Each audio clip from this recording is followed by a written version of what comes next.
Bom dia, boa tarde, boa noite para todos aqueles que forem nos ouvir.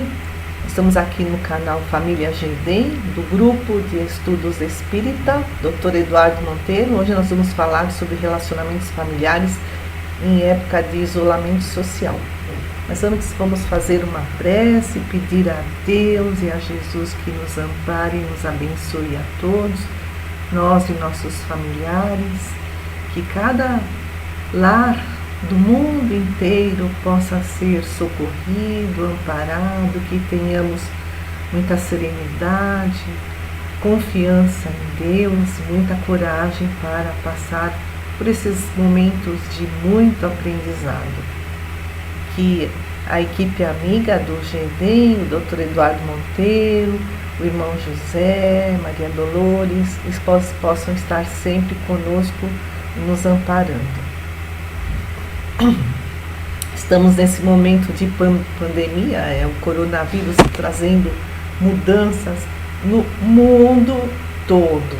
Isso já foi previsto no século XIX pelos espíritos da codificação espírita. Está lá no livro A Gênese, um dos pilares do espiritismo. Diz lá: nestes tempos não se trata de uma mudança parcial, de uma renovação limitada a certa região ou a um povo, a uma raça. Trata-se de um movimento universal, a operar-se no sentido do progresso moral. Uma nova ordem de coisas tende a estabelecer-se. E essas mudanças estão acontecendo também dentro dos nossos lares. Antes nós vivíamos uma correria. Essa correria não nos permitia muitas vezes estar presentes de corpo e alma. Muitas vezes estávamos presentes de corpo, mas aquela preocupação com tantos compromissos acabava nos trazendo um distanciamento afetivo. E era uma pobreza de comunicação. A gente se limitava ao estritamente necessário. E tinha mais, ainda tem a TV, o computador, o celular, que também nos distraíam. Hoje, graças a Deus, são uma bênção, porque graças a eles é que nós estamos conectados socialmente. Mas esse isolamento hoje, para que possamos diminuir a transmissão do vírus para aqueles que podem ficar em casa, trazem muitos fatores de estresse, medo, ansiedade. Ficamos pensando, quando isso acaba?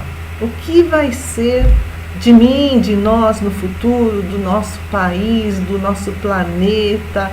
E estamos num constante estado de alerta por conta das notícias, por conta dessa higiene bastante minuciosa. É um sentimento de fragilidade, de impotência. As nossas rotinas estão mudadas e acresce a tudo isso um fenômeno que de certa forma já existia, mas localmente. Hoje se espalhou pelo mundo todo, está sendo muito estudado, é o fenômeno da hiperconvivência. Quer dizer, uma convivência excessiva, full time, o tempo todo, a família sob o mesmo teto, tendo que dividir espaços físicos, trabalhando em home office, tendo que cuidar da educação dos filhos. Isso traz consequências positivas para alguns, porque há um reforço dos laços familiares, mas também, em muitos casos, há consequências negativas, porque não é fácil viver tanto tempo juntos. A hiperconvivência acaba funcionando como uma lente de aumento para os conflitos que, de certa forma, já existiam, mas estavam camuflados, disfarçados, a gente jogava debaixo do tapete. Hoje, essa convivência excessiva traz à tona esses conflitos. É um grande desafio, nós estamos sendo submetidos a uma grande prova. Para entender melhor esse fenômeno da hiperconvivência, vamos imaginar um tambor cheio de pedrinhas. Esse tambor é a nossa casa física. Cada uma dessas pedrinhas somos nós, cada um de nós. Só que essas pedrinhas não são redondinhas, elas são pontiagudas e essas arestas acabam machucando-nos uns aos outros. Então, como era antes da pandemia? A gente ficava nesse tamborzinho juntos em alguns momentos do dia. Mas nós saímos do tamborzinho, ou do tamborzão, depende do tamanho da casa, nós saímos para ir para o trabalho, para o lazer, para os estudos. Mas agora, para muitas pessoas, isso não está sendo possível. Então, estamos o tempo todo nos chicoteando, porque o tamborzinho também chacoalha. Antes ele chacoalhava, mas hoje os fatores de estresse estão muito presentes. Então é como se esse tamborzinho estivesse chacoalhando ainda mais. E aí nós estamos, essas nossas arestas estão machucando-nos uns aos outros. Essas arestas são as nossas dificuldades de convivência, orgulho, egoísmo, falta de compreensão e tudo que segue disso.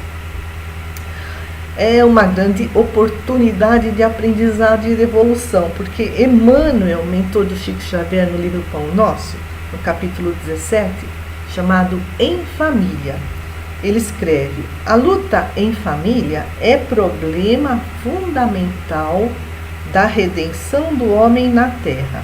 Então nós precisamos fazer um esforço para eliminar as zonas nevrálgicas, diz Emmanuel. Ele fala em zonas nevrálgicas. Nessa convivência, essas zonas nevrálgicas são causadas por essas nossas arestas, nossas dificuldades. Então os conflitos, as zonas nevrálgicas, segundo Emmanuel, surgem porque nós não aceitamos as diferenças no outro. Muitas vezes nós queremos que o outro pense igual a nós, viva de forma como nós queremos. Então, a diferença de várias formas, nós acabamos querendo ter razão. Isso nos torna intolerantes, preconceituosos, acabamos acusando, julgando. E tem mais, as nossas neuroses, as nossas carências se chocam. No Espiritismo a gente fala assim: o meu obsessor não se dá com o seu obsessor. Então, os relacionamentos acabam ficando marcados por uma dinâmica doentia, de manipulação, de opressão, de submissão, e isso nem sempre é percebido. São modelos que trazemos lá da infância. A nossa família seguia essa dinâmica e aí a gente nem percebe, também vai vivendo desse modo, é como aprendemos. Isso acaba se tornando hábito, mas gera estresse, briga, ansiedade, e isso acaba acumulando mágoas, às vezes por décadas, dentro de um relacionamento, e acaba minando o afeto entre essas pessoas. Então, como lidar com essas dificuldades, com esses conflitos? Primeiro passo, entender que os mal entendidos, as brigas, são decorrentes de problemas de comunicação, porque nos relacionamentos saudáveis há um diálogo, uma troca de falar e escutar. Dalai Lama, chefe de Estado do Tibete, líder espiritual, ele escreveu: quando falamos, só estamos repetindo o que já sabemos. Porém, quando escutamos, podemos aprender algo novo, sair desse foco de sermos os donos da verdade. E quando estivermos magoados? Porque não tem como, volta e meia, não nos conflitarmos. Isso faz parte do relacionamento ainda dentro da nossa imperfeição. Então, para a situação não ficar ainda mais caótica e para resolver de uma forma saudável, seria prudente que nós disséssemos assim: eu fiquei magoada porque o outro fez alguma coisa para mim. Então, olha, fulano, eu estou me sentindo desta forma por isso que você fez. Porque se a gente fala, você fez isso, você fez aquilo, você é isso, você é aquilo, se a gente for acusar, for criticar, o outro se enche de defesa e vai querer se proteger dessa acusação, dessa crítica. E aí fica um diálogo assim de duas pessoas que estão numa couraça de defesa, é como um muro. Não há pontes, há muralhas nesses relacionamentos. E aí o que acontece é como se fosse um diálogo entre dois surdos. As pessoas só falam e não ouvem o que o outro tem a dizer. Então, para isso, nós precisamos desenvolver a empatia. Nós nos colocarmos no lugar do outro, tentarmos entender como o outro pensa, o que o outro está sentindo. Porque nessa pandemia, cada um de nós tem fragilidade. As nossas fragilidades não são iguais umas às outras. E aí cada um reage de uma forma diferente a esses fatores de estresse que estão surgindo no momento atual. Então esse é o momento de desenvolver, muito além da tolerância dentro do lar, desenvolver a compreensão, desenvolver também o respeito. O respeito pelo espaço do outro, pelo limite do outro, até onde o outro pode ir ou fazer ou dar. Enfim, respeitar a individualidade, o modo de ser do outro. Tudo isso, assim, numa situação de dar apoio. O objetivo é dar apoio, tanto o apoio material como o apoio afetivo. O apoio afetivo significa não só ouvir, mas ouvir sentimentos. Como você está se sentindo? Mas esse ouvir precisa ser acompanhado de sensibilidade, de carinho, de atenção, um diálogo de ajuda, porque o vínculo é feito de cuidado, é feito de proteção. Então, os pequenos cuidados do nosso dia a dia vão fazer toda a diferença. Nós estamos aqui 24 horas por dia, já há alguns meses. E o que fizemos ao longo desse tempo, somando todos esses pequenos cuidados, com certeza eles fortaleceram os nossos vínculos, sanearam as dinâmicas doentias dos nossos relacionamentos. E em vez de exigir, o que o outro pode fazer por mim? Não, perguntemo-nos o que eu posso fazer pelo outro. Jesus que nos acompanha, esteve na formação do nosso planeta, quando ele se desgrudou do Sol há bilhões de anos. Diz que conhece a cada um de nós, somos as suas ovelhas, ele é o governador do nosso planeta. E quando ele veio aqui, esteve encarnado conosco, ele dizia: eu não vim para ser servido, eu vim para servir.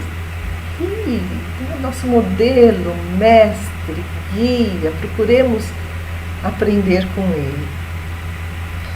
Também ver as qualidades, porque geralmente a gente vê os defeitos. Por que a gente vê mais os defeitos? Porque eles nos incomodam.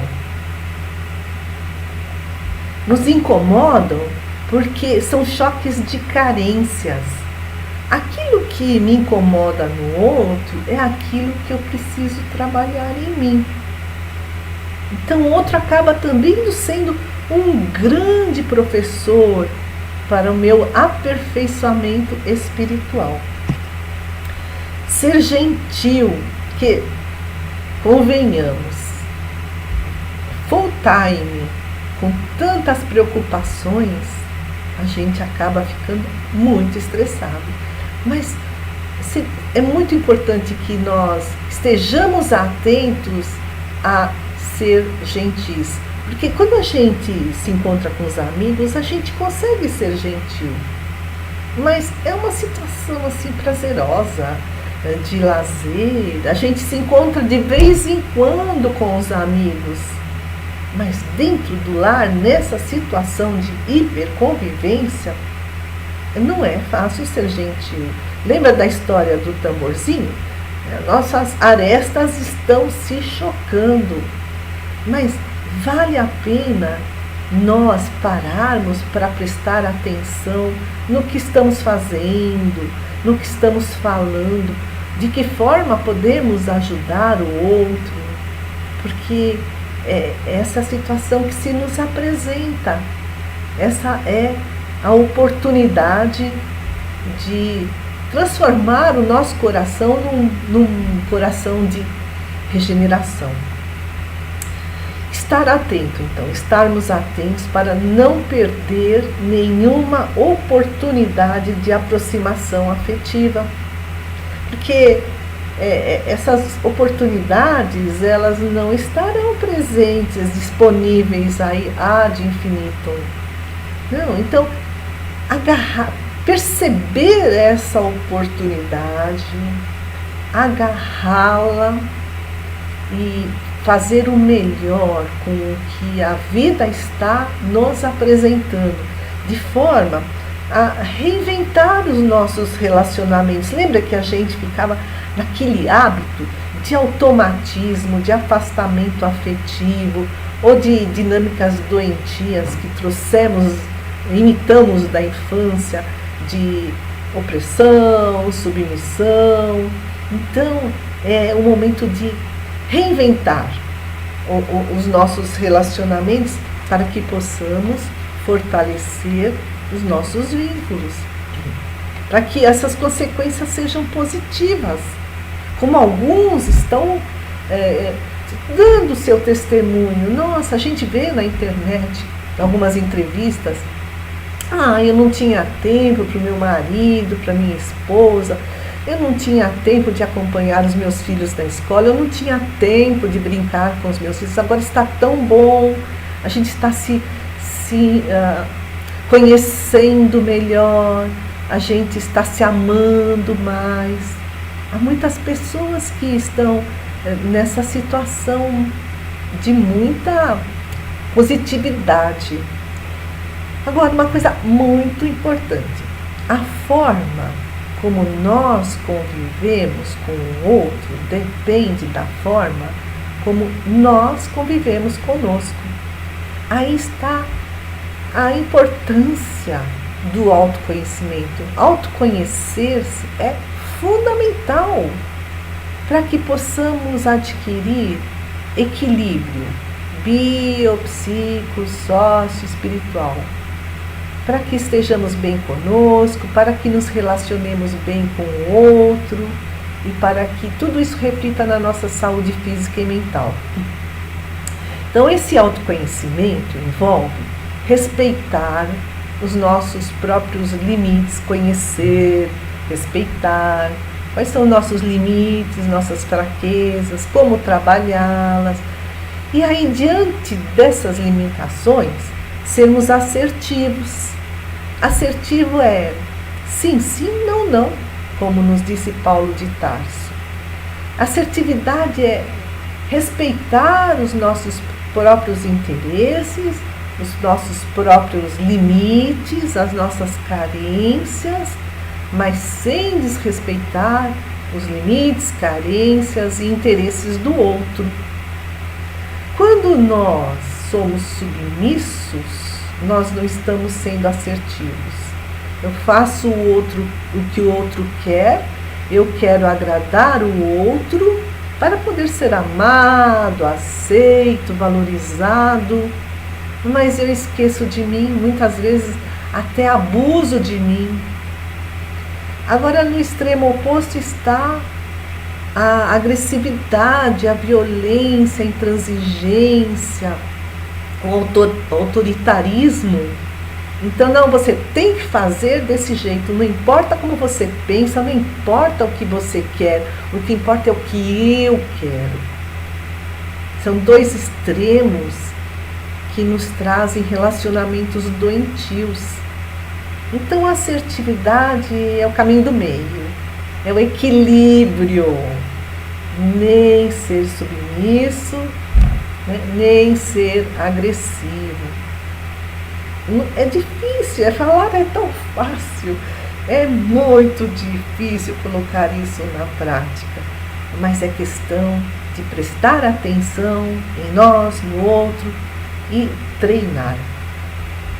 Então a gente, por mais que a gente tente se conhecer, a gente nunca, nesse nosso estágio de espíritos imperfeitos, espíritos da terceira ordem ainda, lá na escala espírita, está lá no Livro dos Espíritos, nesse momento ainda de bastante imperfeição, nós ainda não conseguimos nos conhecer 100%.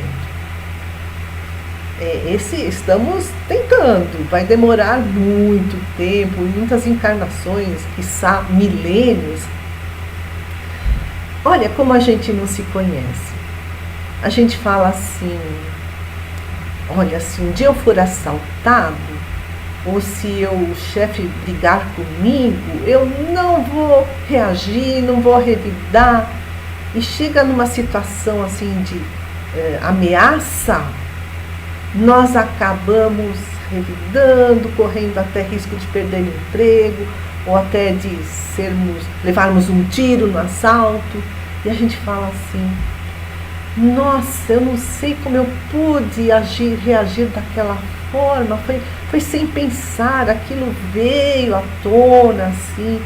Eu tanto penso que eu seria uma pessoa equilibrada, mas naquele momento não deu, perdi as estribeiras. Isso é o nosso inconsciente mandando na gente. Sigmund Freud, que pai da psicanálise, brilhante, foi psiquiatra, foi psicanalista, ele trouxe o conceito de iceberg, né? Ele trouxe uma metáfora, que o nosso psiquismo é como um iceberg. Então a pontinha do iceberg, a pontinha que fica para fora da água é menos do que 10%, é o nosso consciente. É aquilo que sabemos de nós, aquilo que estamos percebendo ao redor da gente. Mas a maior parte do nosso psiquismo, 90% ou mais, é o inconsciente, é a nossa sombra, aquilo que ainda não sabemos de nós, aquilo que o escondemos de forma imperceptível. E esse inconsciente é que nos domina, é que nos dirige. Sigmund Freud, ele também trouxe um conceito de feridas narcísicas. Narciso foi um personagem, ou uma personagem da mitologia grega, e ele era belíssimo, só que ele era muito orgulhoso, muito arrogante. Um dia, quando ele mirou-se no espelho d'água, ele ficou tão encantado com a sua imagem que ele esqueceu todo o resto, todo o mundo, ele ficou lá, acabou morrendo. Então, o Sigmund Freud usou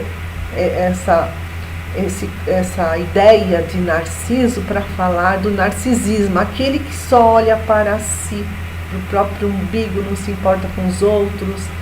E ele falou que na nossa história da humanidade ocorreram 3 feridas narcísicas, 3 golpes para o nosso orgulho, da humanidade como um todo. Então, o Freud disse que até o século XVI, nós achávamos que a Terra era o centro do universo.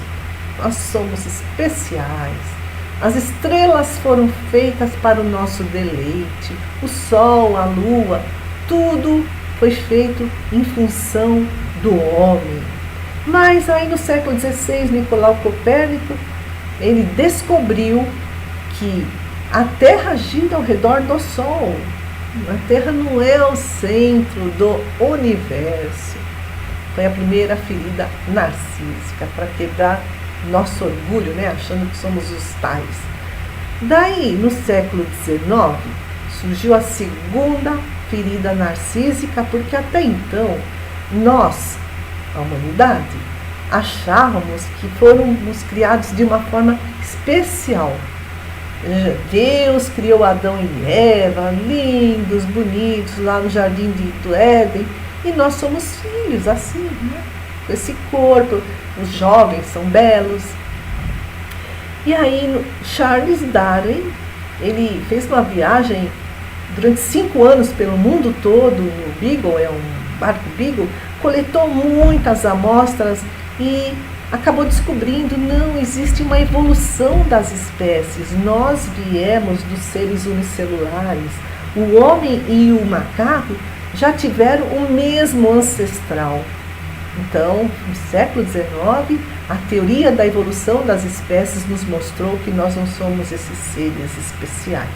E aí, no século XX, Freud, trazendo o estudo do inconsciente, ele nos mostra que nós não conhecemos a totalidade do nosso psiquismo, do iceberg todo. Nós não conhecemos o nosso interior. Por isso que às vezes nós estamos décadas juntos com alguém e não conhecemos a totalidade do outro. A gente chega e fala assim: nossa, eu nunca esperava isso de você. Como você pode fazer uma coisa dessas? E aí, olha, o poeta Rainer Maria Rilke, ele escreveu: a alma do outro é uma floresta escura. E podemos dizer a nossa também. Então, a pandemia, ela traz esse desaceleramento das nossas atividades para que possamos pensar sobre nós mesmos, rever o nosso modo de vida, buscar a simplicidade, porque antes, por causa da correria, nós emendávamos uma atividade na outra, entrávamos num automatismo, isso nos afastava de nós mesmos, dos nossos próprios sentimentos. Então essa pausa nos dá a oportunidade de repensar as nossas rotinas, ter um tempo para nós, ter um tempo para a nossa família, desenvolver a nossa criatividade, buscar projetos, e se for então um projeto envolvendo a família toda, melhor ainda, porque une a família, dá um sentimento de pertencimento, onde todos, né, estão lá dando as suas opiniões. O importante é ter qualidade de tempo, usar bem esse nosso tempo agora. Eu vi na internet um muro assim, até uma casa bonitinha, simplesinha, antiguinha, e um muro branco está escrito assim, pichado, né? Somos instantes. Quer dizer, a gente nesses meses de isolamento, a gente pensa, nossa, já faz quase 3 meses, quando, né, isso vai passar? Mas a gente sabe que tudo passa, sabe? No futuro, quando olharmos para trás, nós podemos pensar, puxa, passou rápido.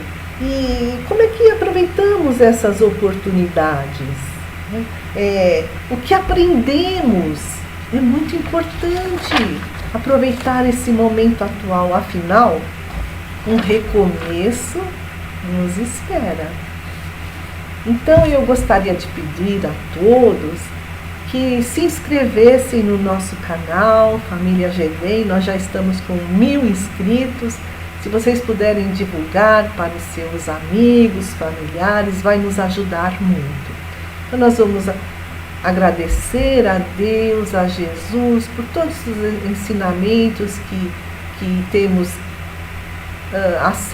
temos tido acesso ao longo de todo esse tempo, todo o tempo da humanidade, os grandes espíritos luminares que vieram nos ajudar na nossa evolução. Pedimos também que cada um dos nossos lares esteja em paz, que possamos aproveitar esse momento, encher o nosso coração de humildade, de vontade de mudança para o melhor, e que assim seja, graças a Deus. Fiquem todos muito bem, fiquem todos na paz. Agradeço a atenção de todos.